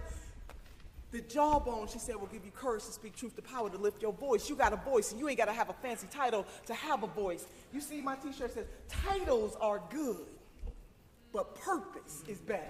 Titles are good, but purpose your voice. But she said the most important bone of them all, the supercalifragilisticexpialidocious bone, is the backbone. Because the backbone will keep us standing through all of our trials and our tribulations. And we going through some stuff right now. But we can't have a testimony without a test. And we are being tested. We are being tested to determine whether we have courage enough, gumption enough, motivation enough, hope enough, fight enough to do what is right, to do what is just, and to do what is good. I believe that yes, we can. God bless you.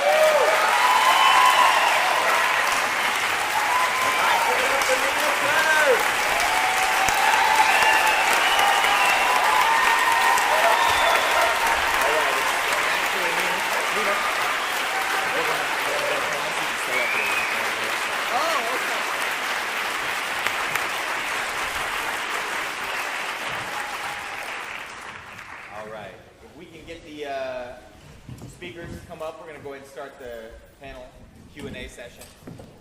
And I just want to say thank you so much to the Holy Spirit for joining us.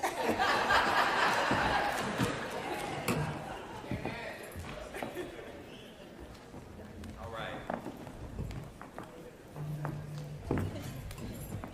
So you all have done question and answer sessions before, right? Show of hands, familiar with the basic concept?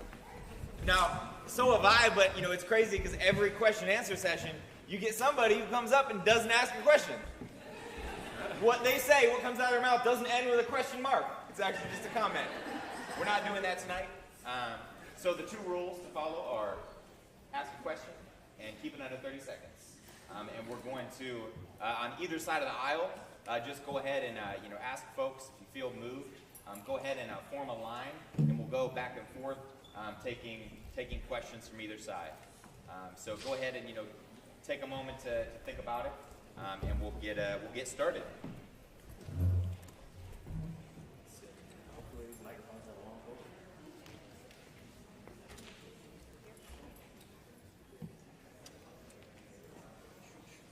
Okay. Can I get a mic holder? Somebody volunteer to get a mic holder.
Races of 2017. Our hope is to continue to increase our capacity as we hopefully get all of us elected into office, as we begin to mobilize our community, get people engaged, and other progressive leaders will step forward and want to run for office. That includes judges. And so right now we are building and we are growing, and we hope that you all will continue to stay with us and support us so we can continue to increase our capacity.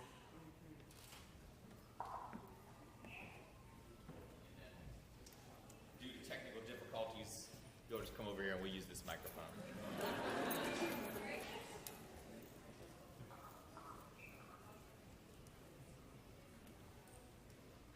Hello.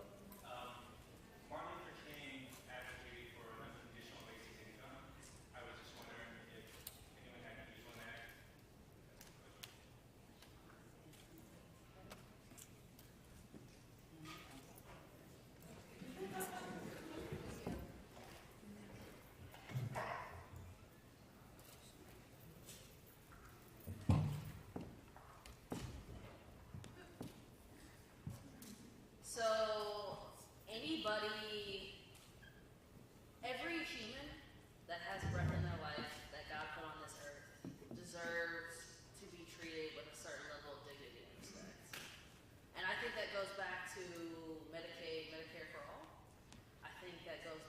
to making sure that people have a living wage. So I support policies that ensure the dignity and protection of people and their families and their kids. So that might look different in different places, but whatever that needs to be for the city of Columbus is what I'm going to be fighting for.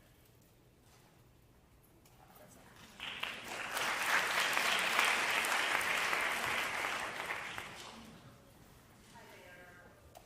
One of the reasons why I'm finding it so hard to hold on to hope is because of gerrymandering. And we can vote, but if our votes aren't counted fairly, it's hard for me to hold on to hope. And I was wondering what we can do at the individual level as well as the local, state, and national levels to help overcome this.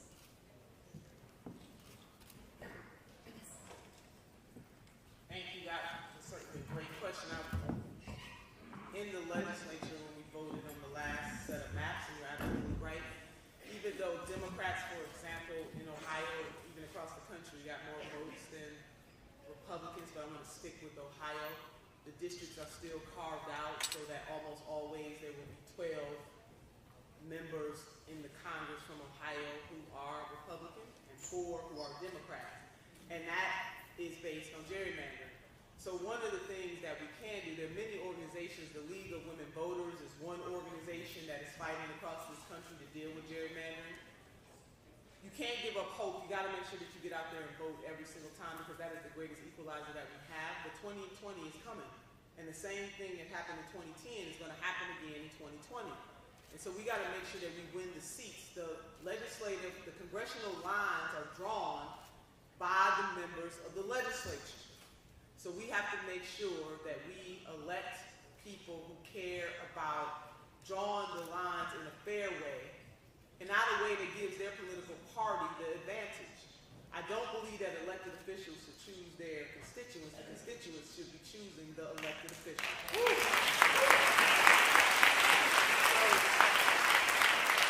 we got to keep working on that and don't give up. I know that it is really hard. I was very disappointed about the maps. Matter of fact, I voted against those maps because of that. But we got to continue to fight right now. There's an African proverb that says that one should never build their shield on the battlefield. Well, the shield building time as we prepare for 2020, which will be our next opportunity to ensure that legislatures are comprised of people who understand that the drawing of the line should be based on what the constituents want and not the politicians. But gerrymandering in terms of your local elections too, don't forget that you have that absolute power on the local level. So don't get discouraged by it. We just have to continue to fight.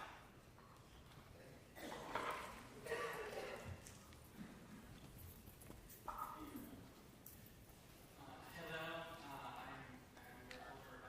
Thank you very much.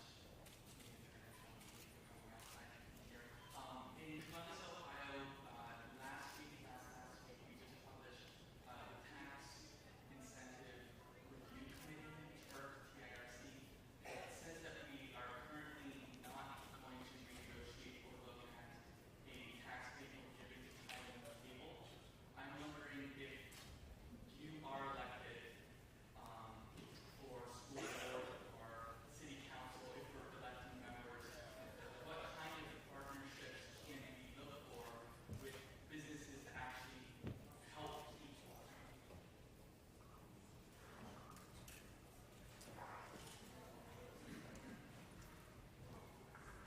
So like I said earlier, the way that we're using our tax incentives, according to a study, not just according to my opinion, right, is not having net benefits for the city of Columbus.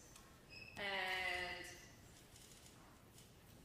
this city is popping. It is amazing. This is Columbus, Ohio. People are flocking here every day, and we need to use our name as leverage to make sure that if we do offer a tax incentive to a company, that they are going to abide by the rules that we have put forth.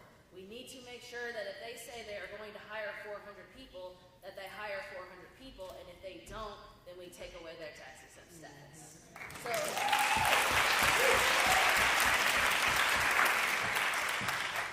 we need to have creative solutions.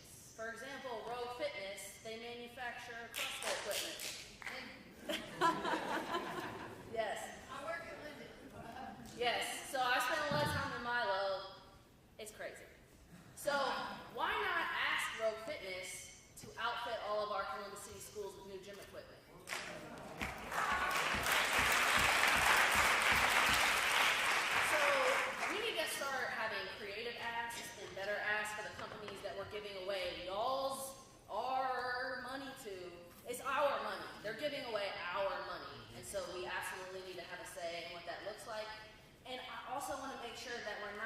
our small businesses.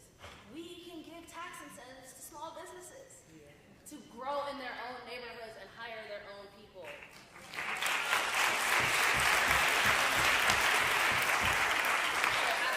Absolutely, absolutely. I have a question for Hope, and I think a lot of the election of Donald Trump was a response to kind of the cynicism to politics in general. A lot of people thinking that the election of Barack Obama was kind of a, this whole election of a president doesn't really matter. We're going to show you how much it doesn't matter. And by electing someone who is completely contrary to everything that we think we stand for, sort of throwing Barack Obama in our face as sort of, he doesn't matter, and we're going to show you how much he doesn't matter by electing someone so despicable to the same position that he had to kind of denigrate his own position. So my question is, how can we elevate the elected officials back to a place to rebound from Donald Trump, to rebound from this image of politics that he's kind of spread across the spectrum, that it is a inconsequential position, and give people motivation to be involved again, to be inspired again by that position?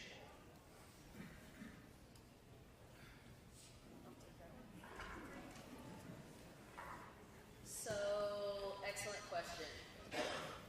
That starts with all of us in this room here today stepping up and saying, not only are we going to hold people accountable, but if we have a skill, we're going to share it with people. And running for office was not like some long planned thing that I had going, but I realized, like you, that the people who are in office are not connected to the community. And I am connected to the community. And I want to make sure that I am that conduit between what the people need and what actually happens in legislation. And so I think that it's up to us and it's up to politicians to prove to you that this matters. We need to be in your neighborhoods and your communities having conversations with you about what is important, about what's going on, and why you should and should not vote for us. Democracy can be a beautiful thing. Being a politician doesn't have to be a dirty word, and I would like to change that so that more young people feel encouraged to get involved.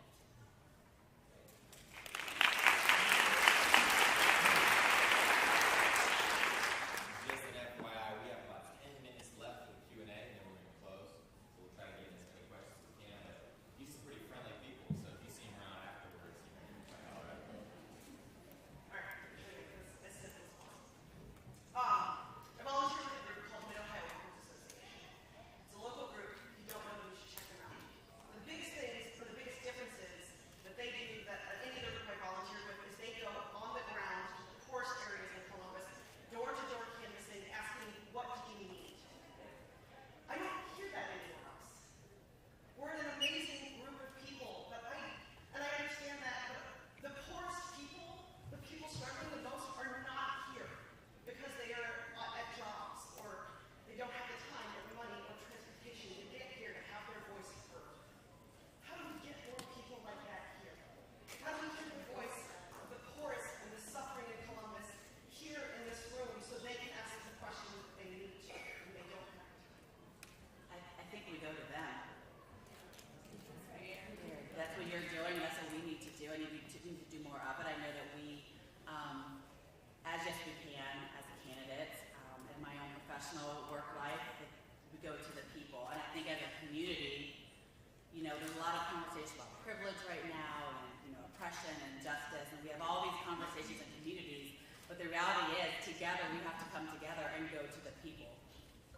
And then as we go to the people, maybe it's not bringing folks to us. I think too often we want to sit somewhere and have people come to us. We need to go to them, period.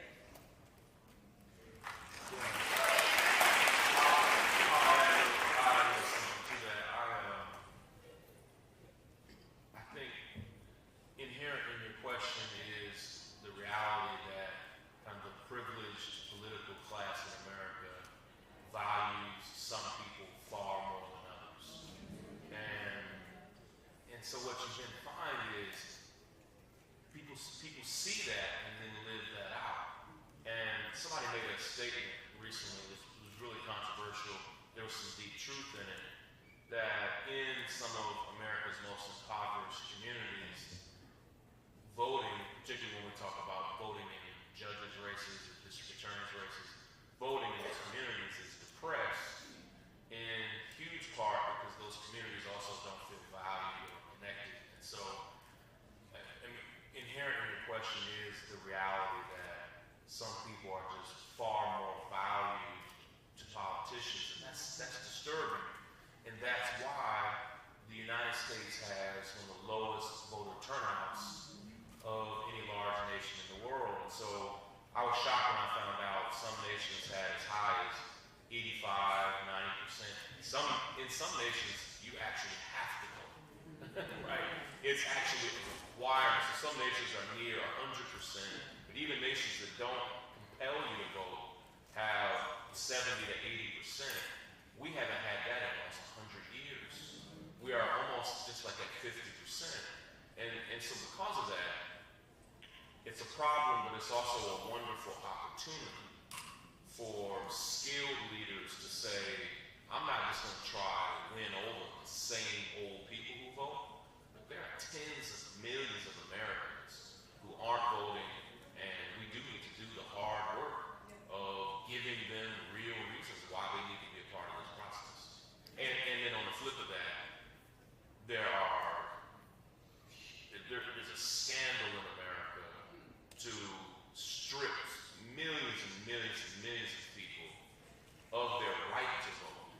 And so, and it has a disturbing ripple effect of people who are stripped of their right to vote end up kind of self-perpetuating entire communities where voting is not valued. It's a disturbing, complex problem, and it gets, we've talked about many of the different solutions, but I love your question, and many of us need to do the hard work of spending time in the communities. I can speak for myself, and I know many of the people on the panel. I know I spend time in the community everywhere I go, and I love something that Nina said as well. I hate when I hear people reduce our communities to poor, because our communities are vibrant, full of life, full of color and character. Like, even as I see what's going on in Houston and Beaumont and all of that, like I see people in the midst of trouble still have so much life and energy. So we're talking about economics. We've got to be careful, when we reduce communities just to being poor. But thank you.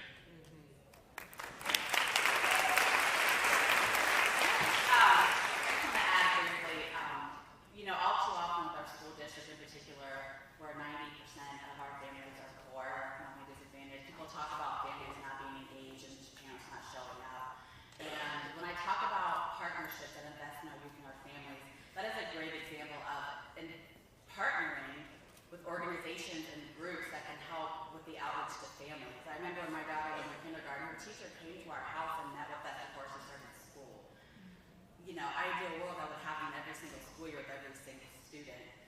But we have to, as a district, when I talk about empowering families, that's going out to them, not just saying come to us and bring them in so they feel like they're actually partners in their students' education. And so a good partnership would be with other organizations or businesses or community leaders to help bridge that gap so that we can go out to the communities.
addressing those non-academic barriers to learning, right? If you can't see the board because you don't have access to healthcare, how are you supposed to be learning, right?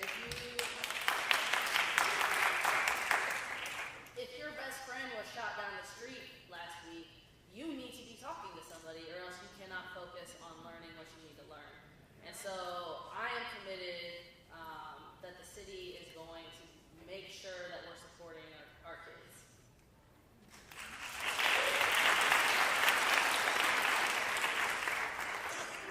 Hello, my name is Adrienne. I'm the lead organizer of the Justice Project.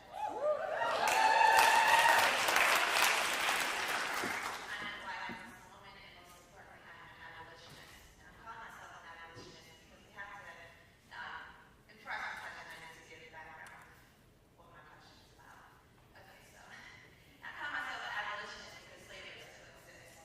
And it has not been abolished, because if we look at our 13th Amendment clause, it states that slavery has been abolished except if you are really convicted of a crime. August 19, 2017, is the shirt I was wearing, we had a march, Millions for Prisoners Human Rights March. And it was beautiful because it was organized by the prisoners from the inside, and we helped them as national. So not only do we have a march in Washington, D.C., we have solidarity marches all over the country, including in Kansas, where they marched around the prison, which is a slave camp. So what I'm here to ask you as individual candidates and former candidates and renowned public speakers is, what are you doing to end slavery in America, because it still exists, and it's not mass incarceration. We cannot be, what is the word? We cannot be weak in our speech. We have to be very literal when we talk about slavery. It's not mass incarceration. We have to change our language, because we are still enslaved as a people, and who's affecting? People that look like me, Black and brown people. And so my question to you is, what are you doing to uplift the abolitionist movement and uplift the prison slavery and move towards ending it? Because not only was it a march, we are actually working on having a congressional hearing to remove that 13th Amendment clause. But I think we need 13 states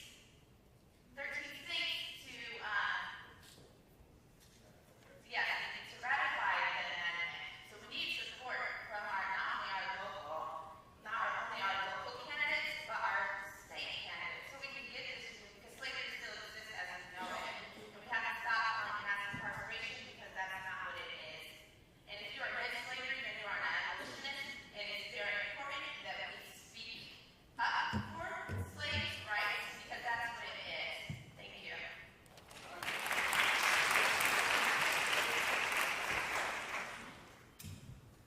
Thank you so much for your question. I've heard a lot about your work and the grassroots efforts that you're a part of, so I appreciate it. My grad school dissertation was actually on the 13th Amendment, and you're absolutely right. What's wild is that slavery had never even been mentioned by name in the Constitution until the 13th Amendment. And the 13th Amendment actually did not abolish slavery, but it was the first time in the Constitution where it actually, as you say, it actually legalized it. Sometimes I'm deep into research on two Supreme Court decisions right now. One of them is Tennessee versus Garner.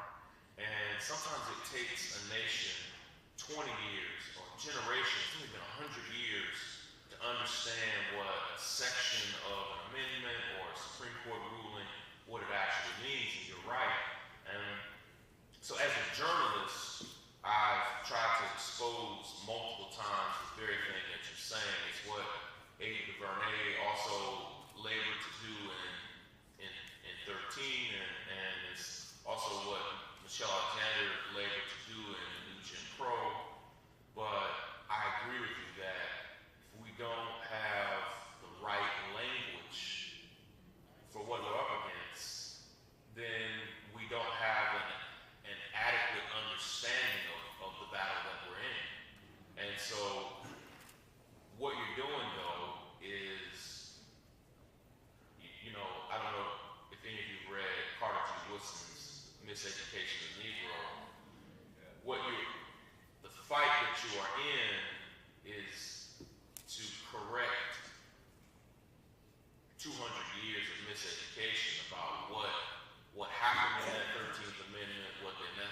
proclamation really meant. And so a huge part of your effort is also educational. And so to answer your question, a huge part of my responsibility is to educate people that every word of, what's your name again? Every word that she said is true. And it may not be comfortable to you, and it may be surprising because you were probably taught, like I was taught, that Abraham Lincoln freed the slaves, that the 13th Amendment was wonderful and glorious, and what we found out is that it was far more nefarious than any of us ever understood. And so I will say two things I'll do tonight. When I leave here, I'm going to share a couple books that you need to read. And I'll post them on my Facebook page. And on the low, you can know that that message was for you. But everybody can see it, but I'll post it on there. I also strongly agree that we should be, I have to go all the way back. I just don't think we fully understand the moment. That I fully agree that we need to rewrite that clause there. Now, what I'll also do is I'll publish my dissertation so you can see there were people in the Senate who desperately did not want that accept clause to be there. And there were other people who desperately wanted it to be there because they knew that it had economic ramifications for the South. And they immediately started setting up slave camps to compensate the lost income that was going to happen at the end of the Civil War. And so that's why Colin Kaepernick was right when Colin tweeted that modern day policing was based on slave patrols. ESPN, like the commentators on ESPN didn't know what to say about it because they were trained in sports analysis and they weren't properly trained with the reality that Colin was right, that our sister is right, that these systems are at the root of our problems. And so what happens is we end up fighting a lot of symptoms and not the root. And so because we don't want to accept the gravity of the moment, it probably strikes a lot of you as peculiar to see a woman call herself an abolitionist in 2017. But I swear to you, that's what she is, and that's what more of us need to do. So,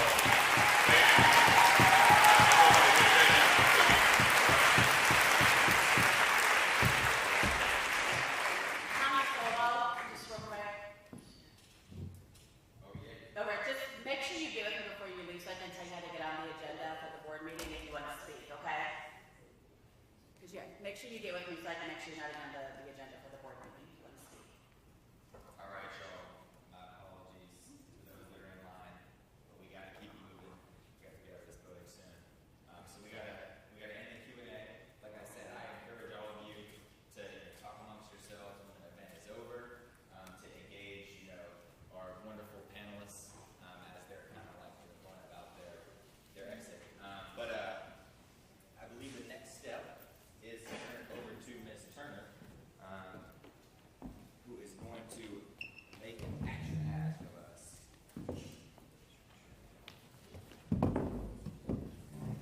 You want the mic or no?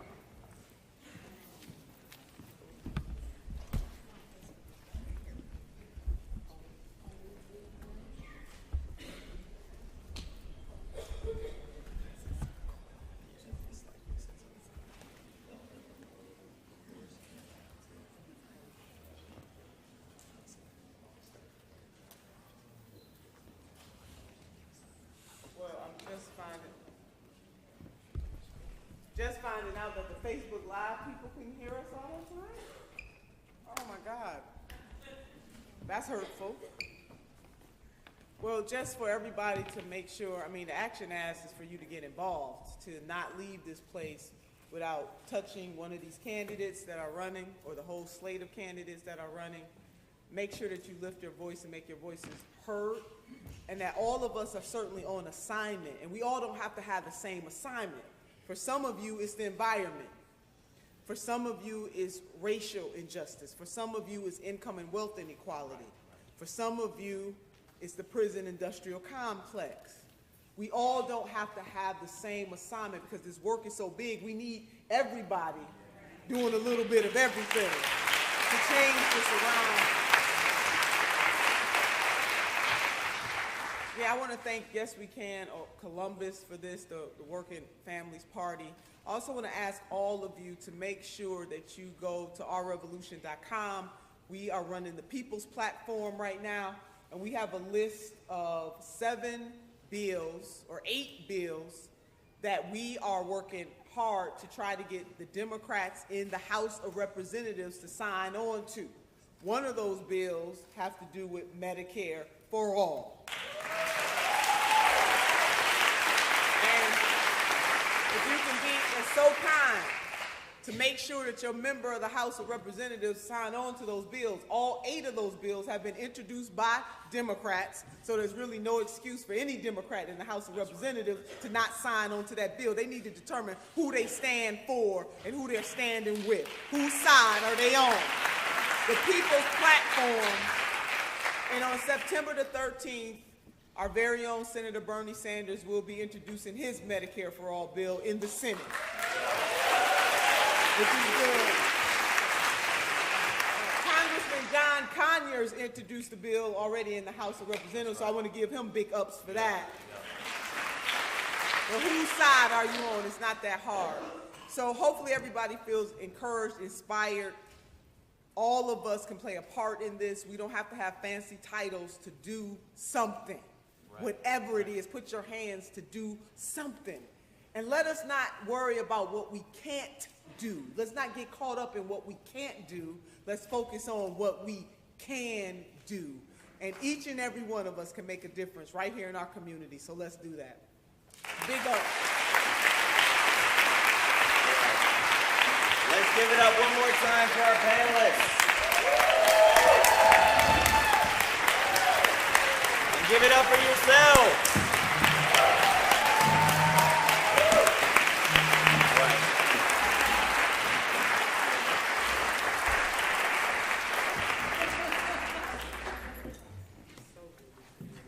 What? All right. Thank you all so much for coming out. If I'm not mistaken, there are sign-in sheets right outside these doors. Make sure to make a stop. You know, they are signing people up for canvassing shifts as we speak. So if you want to get involved in this campaign, or you want to get involved with one of those organizations out there, whether you're an Ohio State student, a community member, I'm sure there's going to be something there for you. Thank you all so much for coming out tonight, and please be blessed, all right?